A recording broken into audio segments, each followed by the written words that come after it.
Saludo a todos con afecto.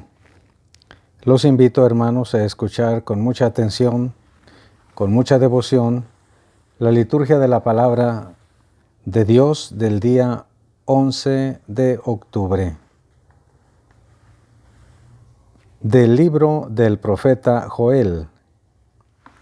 Hagan penitencia y lloren, sacerdotes. Giman, ministros del altar.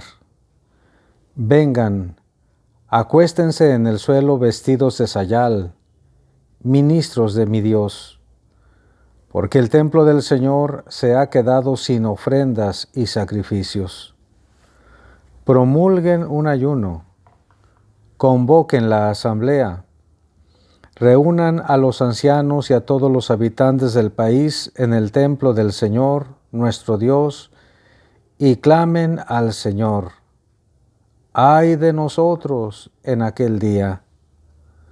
Porque ya está cerca el día del Señor, y llegará como el azote del Dios Todopoderoso.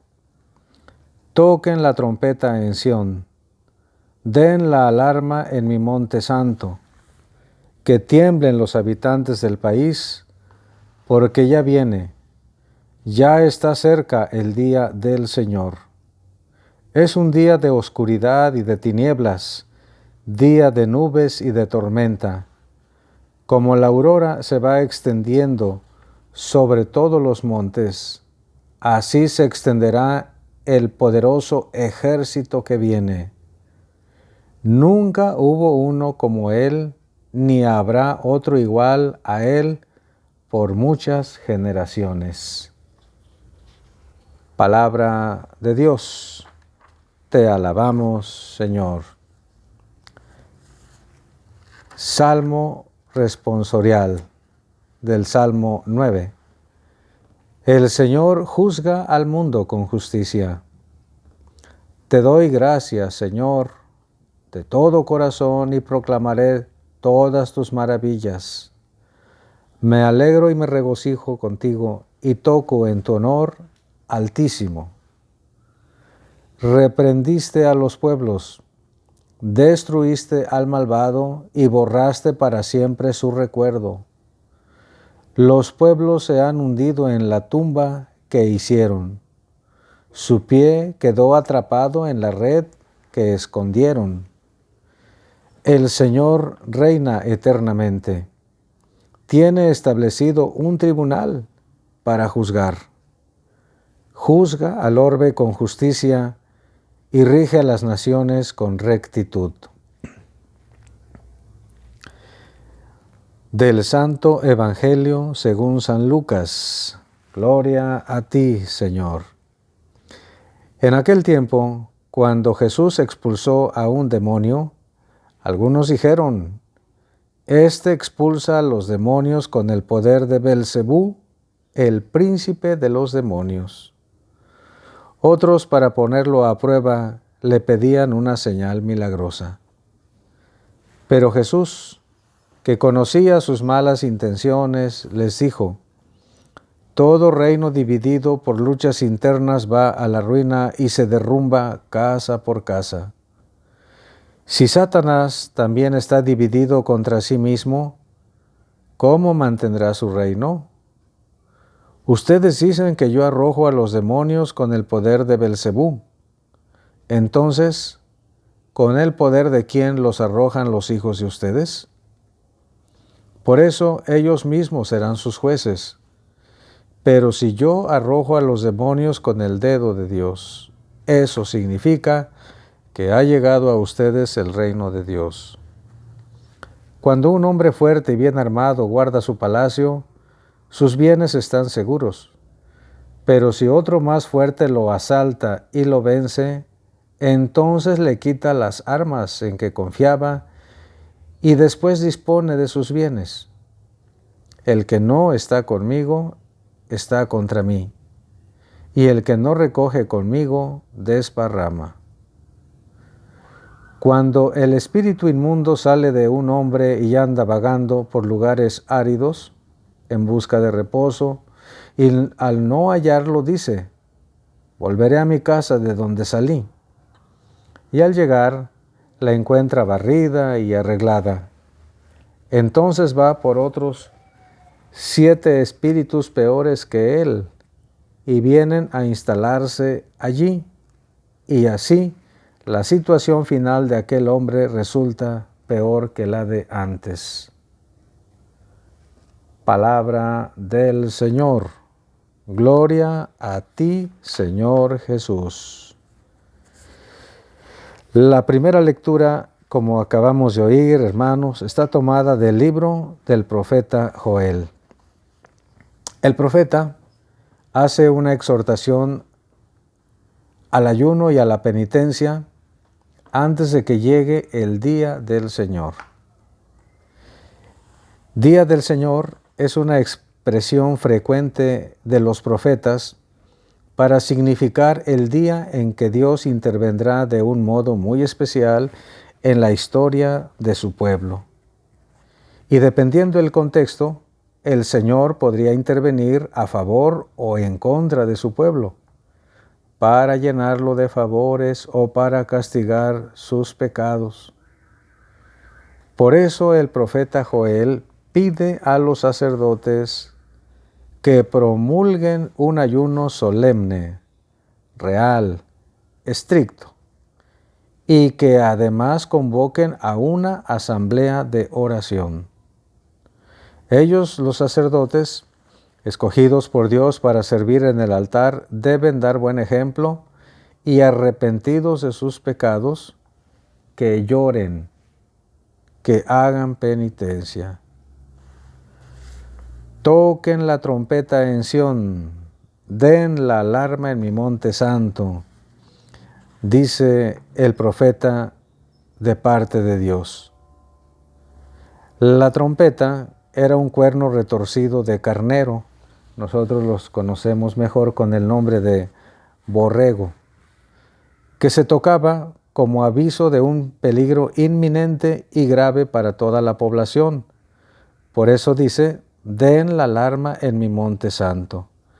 Pues viene un día de oscuridad y tinieblas, mala señal de un poderoso ejército que marcha en contra de Jerusalén. Gran y poderoso ejército como no ha habido antes por muchas generaciones. Esta lectura del libro del profeta Joel, hermanos, que leemos especialmente en el tiempo de Cuaresma, es claramente una invitación a que todos aprendamos a arrepentirnos de nuestros pecados, a llorar por ellos, a hacer en nuestra iglesia celebraciones penitenciales, donde haya confesión de los pecados, arrepentimiento de los mismos, que haya oraciones clamando, pidiendo, suplicando el perdón y la misericordia de Dios. Eso es sumamente importante, tener conciencia de que cada pecado que cometemos es directamente una ofensa dirigida a Dios. El Salmo 9, que proclamamos después de la primera lectura, canta la rectitud con que Dios reina y juzga a las naciones con auténtica justicia. Él hace un juicio condenatorio para los malvados, para los impíos, para los malhechores. En cambio, da un juicio favorable para los que obran bien. Claro que el Señor conoce a la perfección obras, sentimientos y pensamientos hasta los mínimos detalles de cada persona. Por su conocimiento, por su sabiduría y por nunca equivocarse, su sentencia, buena o condenatoria para un pueblo o una persona, siempre será correcto. Los malvados serán borrados para siempre, después de caer en sus propias trampas. Cuidado pues con tender trampas a los demás. Cuidado con hacer caer a otros, especialmente los más desprotegidos, porque el Señor siempre interviene a favor de ellos, de estos desprotegidos y desamparados del mundo.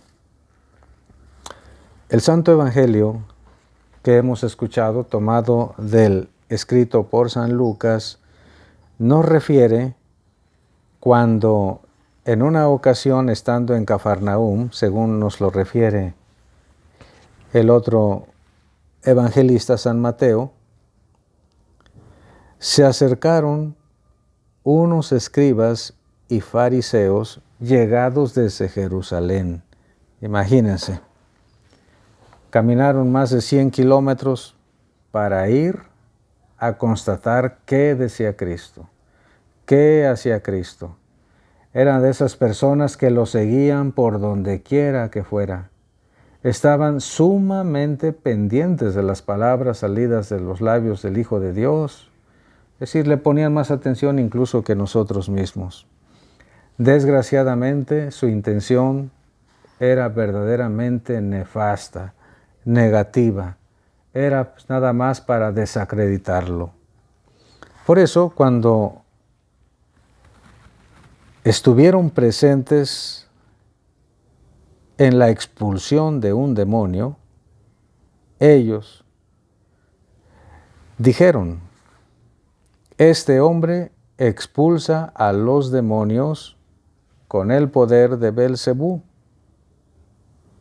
príncipe de los demonios. Esto, hermanos, es verdaderamente un pecado, no solamente grave, es gravísimo. Decir que Cristo tenía el poder de Belcebú y que por eso Belcebú era considerado por los escribas y fariseos como el príncipe, como el mero jefe de todos los demonios. Por eso, según ellos, como Jesucristo tenía dentro a Belcebú, podía dominar con toda facilidad a los demonios inferiores. Este es un pecado sumamente grave, porque Cristo incluso lleva ese nombre porque es el ungido por excelencia de Dios. El nombre propio del Hijo de María Santísima es Jesús. Pero le decimos también Cristo. Pero no le decimos Cristo porque haya muerto en la cruz, que por otro lado es cierto que murió en la cruz, pero el nombre deriva de una traducción de la palabra hebrea, Mesías.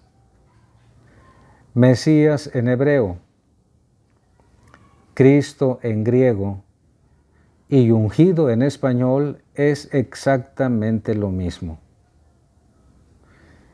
A Jesús le llamamos Cristo porque lleva dentro de una manera plena y absoluta a la tercera persona que hay en Dios, el Espíritu Santo, Dios Espíritu Santo.